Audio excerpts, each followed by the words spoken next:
Oceanside Police Department is unveiling its new drone program. More on their plan to be transparent with the community. Looking ahead as we go into the rest of the week, more weather impact alert days because of the heat, and we're going to add in some humidity. The woman ordered to leave her hoarding house behind has now moved to another street, creating more problems. We're working for you on what police are doing about it. If you're at Imperial Beach, there's already a sign saying stay out of the water, but now officials are putting up new signage in the more extreme Tijuana River sewage hotspots. It's another fee increase by the city of San Diego, this time affecting adult sports leagues, why organizers fear this may be game over. Too many shelter cats in Orange County led to a rescue recovery. Where these kitties are going and why. CBS 8 News live at 6 starts now. Tonight, new video showing a parent being arrested by immigration agents near Parkdale Lane Elementary in Ensenus. A statement from the Ensenus Union School District says the arrest was witnessed by family, community members, staff, and students this morning, spreading fear across the district. CBS 8 reached out to ICE San Diego, who confirmed that this arrest took place 2 blocks away from the school. The man arrested is reportedly an undocumented immigrant from Guatemala. ICE said he had a final order of removal in place since 2017. We've got a crew working to gather more information for later reports tonight here on CBS 8. Thanks so much for joining us. I'm Marcella Lee. I'm Carlo Cicchetto. On to our other top story. The Oceanside Police Department announced the start of their Drone as a First Responder program. The Chula Vista Police Department was the first in the country to roll out this type of program back in 2018. Our Alex Cheney is in Oceanside with more on how this is going to work. Alex? Yeah, that's right. I got a close first-hand look at the drones that the Oceanside Police Department is going to be using in that program. It's going to give them views like this, an aerial view of a potential crime scene that you don't have to drive to. They can just send a drone and it's there in minutes to have the correct response to a potential crime happening. And it's really a game changer. It's a force multiplier. The Oceanside Police Department is adding a new set of eyes in the sky. The Drone as First Responder pilot program launched on August 8th, and the department is already seeing results. The drone was able to get there within minutes and, look at the area and determine that nobody had been stabbed. Police Chief Valdovinos says the drones will fly out to respond to calls ahead of officers to help determine the right response. Obviously, that impacts the way our officers respond, right? They don't have to go code 3, they can reduce their code, which puts the rest of the community in safety. Police say during the 13-month pilot program, the drones will fly about 10 to 15 times a day from Wednesday through Saturday. They will launch from the rooftop of the Oceanside City Hall and respond to calls for service that are related to a serious crime. The city of Chula Vista's drone program was the subject of a lawsuit after the department initially refused to share video obtained by the drones. But now some of that video will be released as long as it's not part of an active investigation. We're going to categorize each video depending on what the outcome of the call for service was, and the public or the media will be able to obtain those via public records requests. Oceanside wants to be transparent about respecting the community's privacy. On their website, you can see the flight paths of every drone flight, and police will release video of certain flights. And this new piece of technology is going to give the Oceanside Police Department a huge upper hand as they're able to fly to those scenes really quickly, gather that information, and then let the police department make the appropriate response and put the right people in the correct places for any crimes that might be happening. The police chief in Oceanside also told me today that they did speak with Chula Vista about their drone program, and they learned a lot. They're going to try to not repeat those mistakes and respect everybody's privacy and make sure they are transparent with the community on this new drone program. Reporting live in Oceanside, I'm Alex Cheney, CBS 8. Thank you, Alex. Right now, a heat wave is taking effect across Southern California. Chief Meteorologist Carlene Chavis has a first look at what you can expect. Carlene, it is hot out there. Yeah, it definitely was a hot one today, especially across inland regions. That's where we have the alerts that have been in effect. So they went into effect at 10 a.m. this morning. They're going to last all the way through Friday. That's for the inland valleys and the mountains, and all the way through Saturday for the desert. Highs right now, or highs we had earlier, were in the 90s, but right now our temperatures are in the 80s, backing away from that heat as we have 88 degrees for Escondido. The same for La Mesa. You also have the 70s right there along the coast. 112 degrees right now for the desert. We have the heat advisory for the inland valleys and the mountains, with more 90s and low 100s, upwards of about 103 for the inland valleys. And you're also talking about the 110s in the desert. They're going to stick around for a few more afternoons. We'll break down your complete forecast coming up. Marcella. Thanks, Carlene. And as always, you can find our extended weather forecast on our free streaming channel, CBS 8 Plus. Download on your TV and watch for free. With every heat wave, it's important to make sure your pets are staying safe. The San Diego Humane Society says that the best place to keep your pets safe in the heat is inside your home.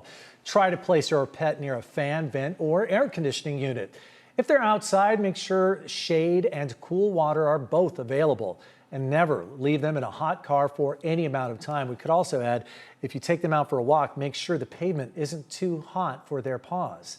These tips are great for owners of smaller animals like dogs or cats, but for larger animals like horses, it's a bigger challenge. Experts say being vigilant can be crucial.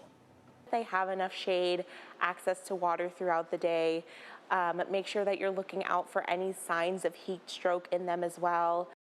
And some common signs of heat stroke include glassy eyes, drooling, and lethargy. If you notice any of these symptoms in your pet, contact a vet immediately. Today, Texas Republicans approved a new redistricting map, which would likely result in Republicans gaining 5 more congressional seats. This comes after a delay of more than 2 weeks, as Texas Democrats who left the state have now returned. California Democrats have vowed to respond to Texas's redistricting plan by moving forward with a new congressional map of their own. Former President Barack Obama said he supports California's proposal, saying in the long term he wants to get rid of gerrymandering, but views this as a responsible approach to Texas's new map. Now, with Texas taking the first steps in changing their own map, California's plan is set to move forward. This constitutional amendment, along with the 2 companion bills, are a measured and thoughtful response to the power grab that is happening out of Washington, D.C. California's Republican lawmakers are vowing to challenge this redistricting plan in court. The city of Carlsbad is seeking your input as new legislation allows cities in San Diego to establish age restrictions for e-bike riders. Now the city wants to hear from residents on whether to establish a minimum age for riders in Carlsbad. Our Steffi Roche joins us live from Carlsbad. And Steffi, what did city leaders have to say about this? Yes, well, the city is looking at how to make the streets safer here in Carlsbad. And one step is potentially adding a minimum age requirement of 12 for e-bike riders. Now, the city of Coronado became the first city in the region to enact e-bike age restrictions made possible through a temporary state law that impacts San Diego County only. Local governments have the choice to opt into the pilot program, which launched at the beginning of the year. This program runs through January 1st, 2029, and it allows local governments across the county to prohibit riders under the age of 12 from operating Class 1 and Class 2 e-bikes. Jason Haber, the Intergovernmental Affairs Director for the city of Carlsbad, says the city sponsored this legislation.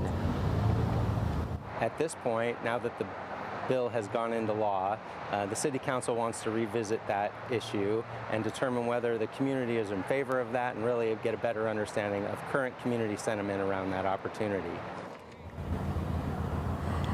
After the program ends, state legislators can weigh whether to continue it. And meanwhile, the city is requesting input from the community before their meeting, the traffic and mobility meeting at City Hall on September 16th. And you can either email the city your input or you can speak during the public comment period at that meeting. Again, it's Tuesday, September 16th at 5 p.m. But for now, reporting live in Carlsbad, I'm Steffi Roche, CBS 8.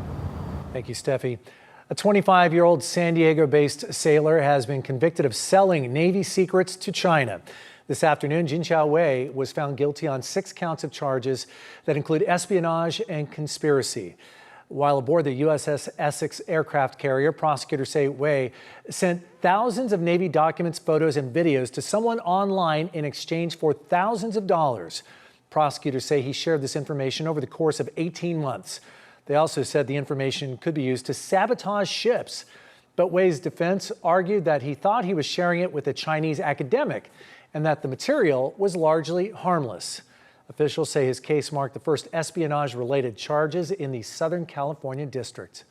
New tonight, the city of San Diego's latest move to balance its budget deficit is striking out with people who play in adult sports leagues. In some cases, teams will have to pay nearly triple the amount they paid at the start of the year. CBS 8's Steve Price has reaction from league organizers. People who play in adult sports leagues say the city of San Diego is spiking their fund by raising fees to a point where many say they'll be priced out of playing. I don't want to something really fast, right? Life's a Beach Volleyball Club runs clinics for people to improve their skills. The donation-based event isn't about making money. It's about San Diegans hanging out, enjoying the outdoors, and having fun. Our mission statement is to make beach volleyball approachable to everyone. So in service of that mission, we get every type of person to show up. We've had from 11 to probably about 70 years old. Dan Palanchar pays the city a fee to use the beach and has never had a problem with that until now. And that passes 8-1 with Councilmember Moreno voting no. Back in March, the city council voted to increase fees, not by the 19% that was recommended, but instead, in some cases, by nearly 200%. When there's for-profit companies using city facilities, they should be treated differently. They should not be subsidizing their work. Adult in-season field use per team when there's no lights jumped from $111 at the start of the year to $317. Lit fields rose from $138 to $393. We're going to have to raise fees to almost $900 a team. People aren't going to be able to pay it when they can't pay for gas and food. Kevin Hellman runs San Diego softball leagues. He says field rental costs will jump from $5,000 up to around $12,000, costs he'll have to pass on to players. While the city might think we're making boatloads of money, as I've told several council people, I will give you my tax return. You'll see what I made. The city, facing a $258 million budget deficit, says it has to make tough choices. League owners say they understand that and didn't complain when the city recommended raising their fees by 19%. But they say balancing a bigger chunk of the budget on their backs isn't the way to do it. Physical health, mental health, social health. These are what we offer, and we'd like to think that the city is interested in promoting businesses that offer that to their constituents, and we'd love to work more closely and formally with them to expand on that mission and whatever their missions are as well. The city says the increased fees could generate almost $1 million for the general fund. In Mission Beach, Steve Price, CBS 8. Thanks, Steve. One phone service change could impact more than 1 million Californians. More on the bill in our state's capital next. Plus, the new action taken by San Diego County over the cross-border sewage crisis.